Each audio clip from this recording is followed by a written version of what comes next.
की शुरुआत होती है जापान में, जहाँ 2 लाख से ज्यादा जबरदस्त निंजाज मौजूद हैं, जो देखने में तो आम आदमियों जैसे ही लगते हैं, लेकिन असल में वो बहुत ही खतरनाक जिंदगियाँ जीते हैं। सुजुकी एक निचले स्टार की निंजा है, जो मैगजीन एडिटर के रूप में आम लोगों के बीच रहती है। एक दिन अचानक उसे एक मैसेज आया। उसने जल्दी से अपने राइटर को अलविदा कहा और एक पुल की तरफ बढ़ी। वहाँ पहुंची तो उसे एक रशियन आदमी दिखाई दिया, जो कि निंजास का शिकार करता है। इसी आदमी को मारने का मिशन उसे दिया गया है। उस आदमी ने सुजुकी पर गोली चलाई, जिससे बचकर सुजुकी ने अपनी हील से वार किया, जो अचानक से 2 तीखे खंजरों में बदल गई। वो आदमी जैसे तैसे बचा और अपनी बंदूक से सुजुकी पर गोलियां चलाता रहा, लेकिन सुजुकी ने बचकर कुछ निंजा स्टार्स उसकी तरफ फेंके और फिर पीछे से आकर उसके गहनों पर लात दे मारी। लेकिन फिर भी वो आदमी रुका नहीं।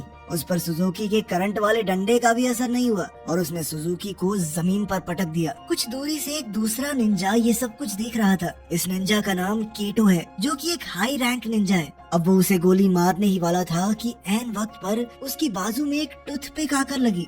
जैसे ही उसने पलट कर देखा तो एक लड़का उसकी तरफ भागता हुआ आ रहा था। ये भी एक निंजा है जिसका नाम है कुरो। कुरो ने बहुत ही आसानी से उस रशियन आदमी को हरा दिया और आखिर में चोक होल्ड करके खत्म कर दिया। उसने सुजुकी से कहा कि मैं जा रहा हूँ, आप बाकी का काम संभाल लेना। ये सुनकर सुजुकी एकदम शॉक हो गई। उसने सोचा, कैसा आदमी है ये? तुम किसी और को अपना क्रेडिट क्यों लेने दे रहे हो? इस पर कुरो ने कहा कि इतना काम नहीं करना मुझे, मैं घर जा रहा हूँ सोने। कुरो निंजा तो बढ़िया था, लेकिन साथ ही बहुत आलसी भी, और अब वो चुपचाप वहाँ से चला गया। वो इस वक्त एक पुराने सस्ते घर में रहता है। घर पे अकेले बोर होते हुए वो फूंक मार मार के टूथपिक का तीर बनाने की प्रैक्टिस करता रहता है। तभी अचानक कोई उसके कमरे में बिना आवाज किए घुस गया। ये उसका सीनियर केटो है, जो यहाँ पर उसे एक मिशन देने आया है। वर्ल्ड वॉर 2 के बाद कुछ बुरे निंजाज ने मिलकर एक खतरनाक ग्रुप बनाया था, जिसका नाम है अंडरग्राउंड निंजास। खुफिया जानकारी के हिसाब से उन्होंने जोटन हाई स्कूल में घुसकर वहाँ पर कब्जा कर लिया है। ये स्कूल बना भी एक खास जगह पर है, जहाँ पहले टूटा फूटा नेतानो मिलिट्री स्कूल हुआ करता था, जहाँ अभी भी लड़ाई के वक्त के कुछ राज छुपे हुए हैं। कुरो का मिशन है कि उसे अंडर कवर जाकर उनके प्लान का पता लगाना है। उसके मिशन में मदद करने के लिए केटो ने उसे एक खास सूट दिया। इस सूट की मदद से वो गायब हो सकता था, लेकिन सिर्फ ऊपर ऊपर से। जब कुरो इस सूट के साथ टाइम पास कर रहा था, तभी टॉयलेट से कुरो की एक दोस्त की आवाज आई, जो कि टॉयलेट पेपर मांग रही थी। वो सीट से बहुत दूर रखा हुआ था। उसने कुरो से कहा कि अगर मेरी तरफ देखा ना तो बहुत मारूंगी, समझा? उसकी बात मानते हुए कुरो दीवार पर चढ़कर लड़की के ऊपर से उसे ना देखते हुए टॉयलेट पेपर तक पहुंच गया, लेकिन आखिर में टॉयलेट पेपर पकड़ाने के लिए लड़की की तरफ मुड़ गया, जिसके लिए उसके मुंह पर चप्पल लगी। अगली सुबह कुरो जोटैन हाई स्कूल पहुंचा। जब उसे पता चला कि उसे एंट्रेंस एग्जाम देना पड़ेगा, तो वो बहुत ज्यादा परेशान हो गया। उसने एक बार के लिए तो सोचा कि क्या ही करना है, मिशन पूरा करके छोड़ ही देता हूँ, लेकिन फिर उसे केटो का डर सताने लगा। अब वो सोचने लगा कि आखिर एंट्रेंस एग्जाम कैसे पार करूँ। अपने थकान भरे लेकिन खूबसूरत चेहरे के साथ कुरो ने जल्द ही नोगुची का ध्यान खींच लिया, जो कि एक स्टूडेंट है और दोबारा से एग्जाम दे रही है। क्लास में घुसने के बाद कुरो ने नीचे देखते हुए क्लास का एक चक्कर लगाया और फिर नोगुची के पास जाकर बैठ गया। उसे यकीन था कि ऑर्गेनाइजेशन के लोगों ने कुरो के पास होने की तैयारी पहले से कर रखी होगी। उन्होंने फर्श पर रंग बिरंगे चावल के दाने से आंसर की बनाई हुई थी। जैसे ही कुरो ने आंसर लिखने शुरू किए, नोगुची जोर से चिल्ला पड़ी। उसे लगा कि फर्श पर पड़े वो चावल के दाने किसी तरह के कीड़े हैं। टीचर ने कहा कि अगर तुम्हें दिक्कत है तो इन्हें साफ कर दो, लेकिन कुरो ने सोचा कि भाई कुछ तो करना पड़ेगा। उसने अपनी इरेजर नीचे फेंकी और उसे उठाते हुए बड़ी सफाई से एक पेपर बॉल स्ट्रॉ में भर के नोगुची को मारी, जिसके बाद वो चिल्लाने लगी कि अभी किसी ने मुझे छुआ। वो तो सर को ही ठरकी बुड्ढा कह के बुलाने लगी, लेकिन मास्टर जी ने कहा, बेटा देख, इतने लंबे हाथ तो नहीं है मेरे। उनकी बहस के बीच कुरो ने जल्दी से एक के बाद एक पेपर भरने शुरू कर दिए, लेकिन इससे पहले वो मैथ्स का पेपर कर पाता, वो टीचर नोगुची को संभालने के लिए उसकी तरफ बढ़ा और साथ ही पैर रख के वो चावल के दाने भी हिला दिए। अब कोई रास्ता था नहीं तो कुरो ने अपनी एक्टिंग की मदद ली और वहीं बैठे बैठे सुसु कर दिया। फिर उसने रोना शुरू कर दिया कि मैं तो एग्जाम के लिए इतना डर गया था कि मैंने गलती से बहुत सारा पानी पी लिया। जिसके बाद टीचर ने उसे चुप करवाया और कहा कि एग्जाम सिर्फ नाम के लिए है, अगर तुम खाली शीट भी छोड़ दोगे तब भी तुम्हें पास कर देंगे, ठीक है? कुरो स्कूल के बारे में जानकारी हासिल करना चाहता था, तो वापस जाते हुए उसने नोगुची का इंतजार किया और दोनों साथ चलकर घर जाने लगे। कुरो का घर पहले आ गया तो उसने नोगुची से कहा कि आओ कभी हमारे गरीब खाने पे। नोगुची थोड़ा हिचकिचाते हुए मान गई और दोनों उसके घर की छत पर पहुंचे। उनकी बातचीत के दौरान नोगुची ने बताया कि क्लास में कुछ शरारती बच्चे हैं।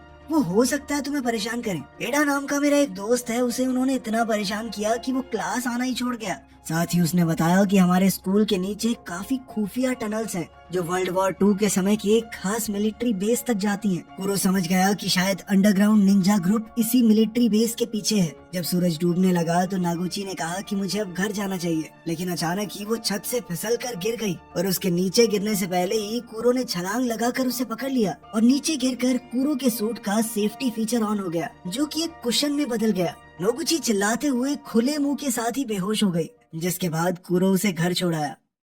उसी रात एक लुच्चा लड़का अपने ड्रोन को उसकी पड़ोसन दोस्त कवाडो के बाथरूम के पास उड़ाने की कोशिश कर रहा था, पर वो नहीं जानता था कि कुरो अपना इनविजिबल सूट पहनकर वहीं बैठा है। उसने अपने खास डंडे से लड़के को बिजली का झटका दे दिया। दरअसल ये लड़का नोगुची का दोस्त ईडा ही है। कुरो ने उसे कवाडो से माफी मांगने को कहा और अगले दिन स्कूल ले गया, ये कहकर कि डर मत, मैं तुझे बचाऊंगा, लेकिन 500 की पत्ती लगेगी हर रोज। स्कूल पहुंचते ही वो लड़के फिर से ईडा को परेशान करने लगे, लेकिन इस बार शायद उन्होंने गलत दिन चुना था, क्योंकि आज कुरो भी यहाँ था। कुरो ने अपने पैर से ईडा का पैर पकड़ा और धम से उस दूसरे लड़के पर हमला करवा दिया, जिसके बाद वो लड़का दर्द से कूदने लगा। ईडा को तो समझ ही नहीं आया कि हुआ क्या, और फिर कुरो पीछे की लाइन में जाकर बैठ गया। वो किताब भी नहीं लाया था, जिसके बाद साथ बैठी लड़की साटो ने उसे अपनी किताब दी, जिसके बाद नोगुची उसे जलन भरी आंखों से देखने लगी। तभी उसके चेहरे पर एक लाल रोशनी पड़ी, जो कि एक लेजर लाइट है। ये दरअसल निंजास का सिग्नल है एक दूसरे से बात करने का। इसके बाद कुरो उठा और क्लास से बाहर चला गया। छत पर शियोन नाम का एक लड़का था,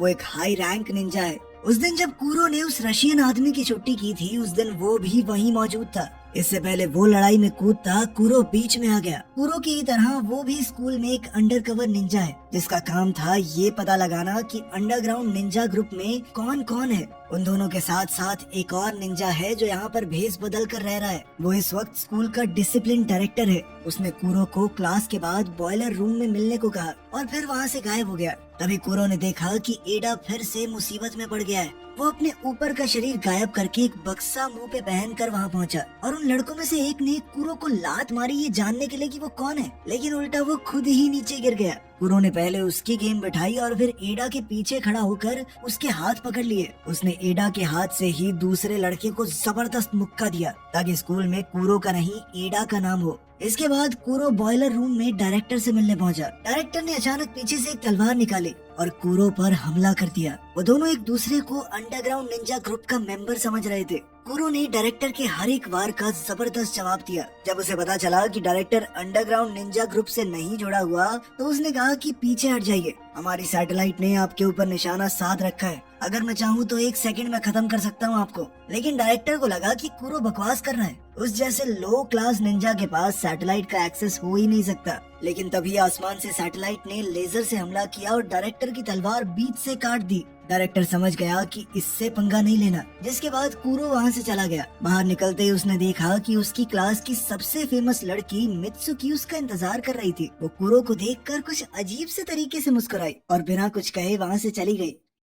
पास ही के एक स्टोर में कस्टमर के बाहर निकलने के बाद स्टोर का सेंसर वाला दरवाजा खुद ब खुद खुला और फिर बंद हो गया, जैसे कोई अदृश्य चीज अंदर गई हो। और कुछ ही देर में स्टोर का सामान गिरने लगा। स्टोर में मौजूद उस औरत ने लड़ने की कोशिश की, वो भी एक निंजा थी, लेकिन इस इनविजिबल आदमी ने उसे खत्म कर दिया। सुजुकी को एक मैसेज आया कि किसी ने उसकी मेंटोर जो कि एक निंजा थी उसका खून कर दिया है, और तभी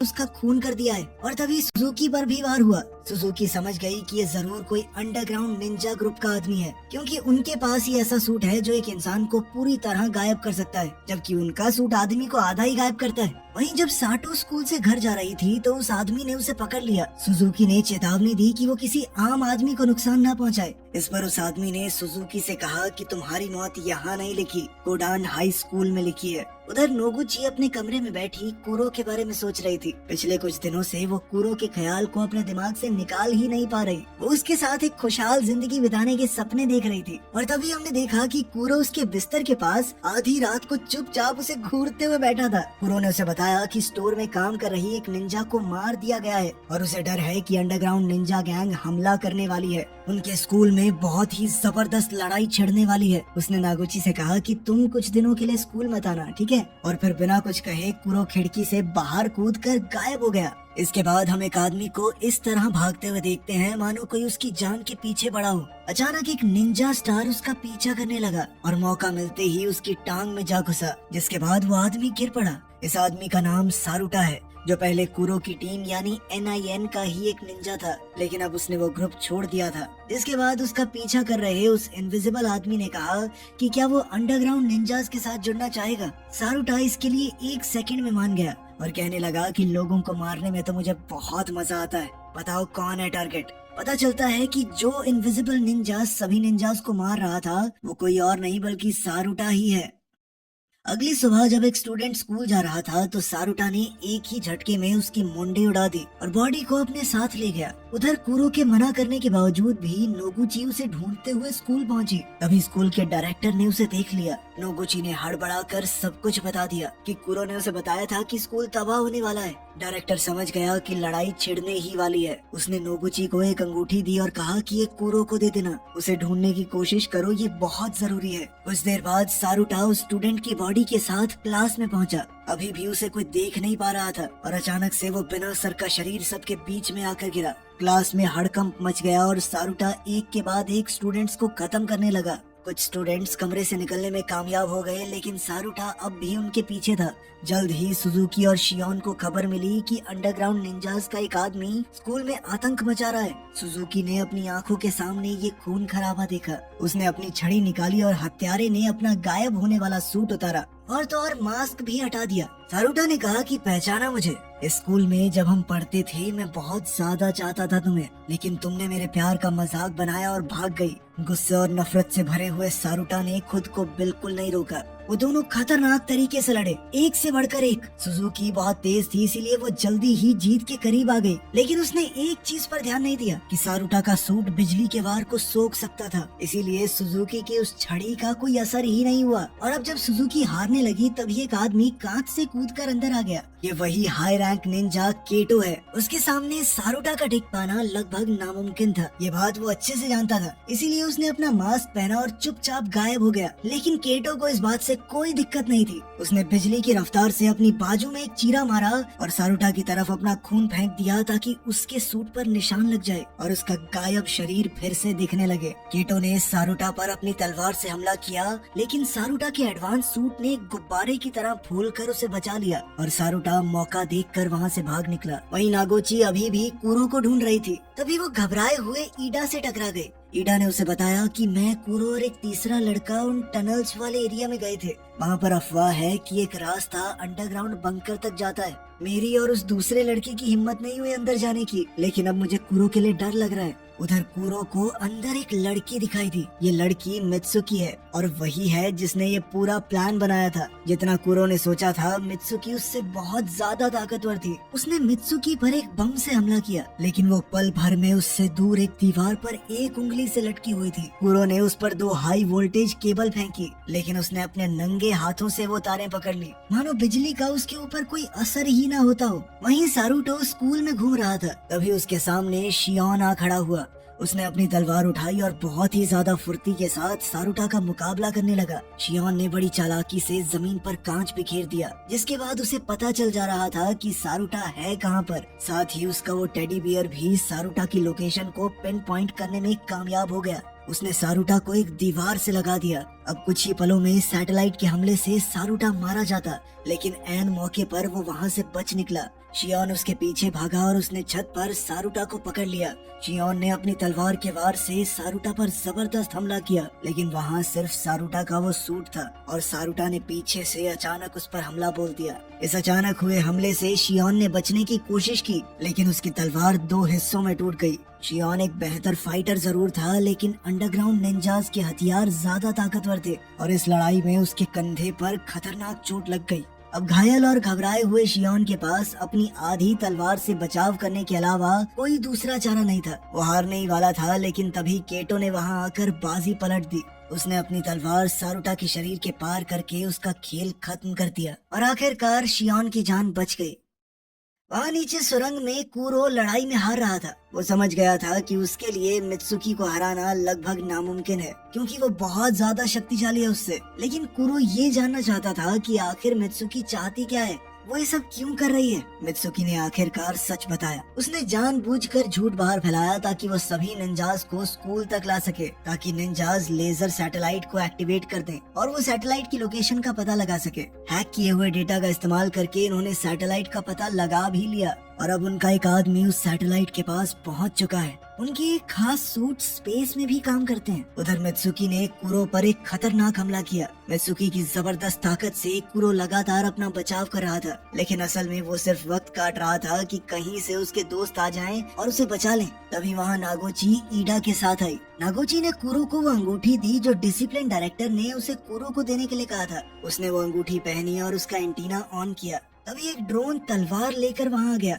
उसने वो तलवार उठाई और पैर से मित्सुकी की तरफ धूल उड़ाई और फिर मौका देखकर वार किया। दोबारा से दोनों ने डट कर एक दूसरे का सामना किया, लेकिन कुरो समझ गया कि मित्सुकी के ऊपर सीधा वार करना बेवकूफी है। उसे चकमा देकर अचानक हमला करना होगा। उसका गायब कर देने वाला सूट भी किसी काम का नहीं था, क्योंकि वो सिर्फ उसके ऊपर के शरीर को गायब करता था। सूट एक्टिवेट करने के बावजूद भी मित्सुकी उसे देख तो सकती थी। कुरो ने अपने दिमाग में कई बार सोचा कि अगर मैं ऐसे लड़ूं तो क्या होगा, लेकिन हर बार वो मारा जाता। आखिरकार उसे समझ आ गया कि वो इस तरह तो नहीं जीत पाएगा। उसके पास एक ही तरीका था मित्सुकी को हराने का। उसने जबरदस्त टेक्निक से सीधा हमला शुरू किया और वो अपनी जान की परवाह न करते हुए आगे बढ़ गया, जिसके बाद उसकी तलवार मित्सुकी के आर पार हो गई और मित्सुकी की तलवार कुरो के। उसने मित्सुकी को धक्का देकर तलवार खींच ली। मित्सुकी वहीं ढेर हो गई। कुरो पहले ही अपनी पूरी हद तक पहुंच चुका था। वो लड़खड़ाता हुआ घायल होकर नीचे गिर पड़ा। नागोची ने जल्दी ही उसे उठाया और दोनों वहाँ से निकल गए। अंडरग्राउंड निंजा ग्रुप का एक आदमी सैटेलाइट के अंदर पहुँच गया था और उसने सिस्टम में वायरस अपलोड कर दिया, जिसके बाद पूरा लेजर सिस्टम उनके कंट्रोल में आ गया और जैसे ही उसने डायल घुमाया पावर लेवल मैक्सिमम हो गया। उस लेजर का टारगेट स्कूल में था, इसीलिए अब तो साइज बड़ा करने के बाद पूरा स्कूल लेजर से उड़ गया। धमाके के इस झटके से अंडरग्राउंड बंकर में कंपन हुई। बंकर टूटने लग गया और एग्जिट भी बहुत दूर है। नागोची और कुरो बाहर निकलने की कोशिश कर रहे थे, लेकिन कुरो बुरी तरह से घायल था। कुरो को लगा कि वो जिंदा तो नहीं बच पाएंगे, इसीलिए उसने अपना गायब होने वाला सूट उतारा और नागोची पर ढक दिया। अब सारा मलबा टूटकर इन दोनों के ऊपर ही गिर रहा था। कुछ देर बाद नागोची वहाँ से बाहर निकली, क्योंकि उस खास सूट ने उसकी जान बचा ली थी और कुरो ने दुनिया को बचाने के लिए अपनी जान का बलिदान दे दिया। लेकिन फिल्म के आखिर में हम कुरो के जुड़वा भाई जूरो को देखते हैं, जो न जाने क्यों नोगुची से मिलने आया था। ये थी आज की कहानी। अगर पसंद आए हो तो लाइक करें, सब्सक्राइब करें और सिने प्रो इनसाइट के साथ हर कहानी का असली राज जानें।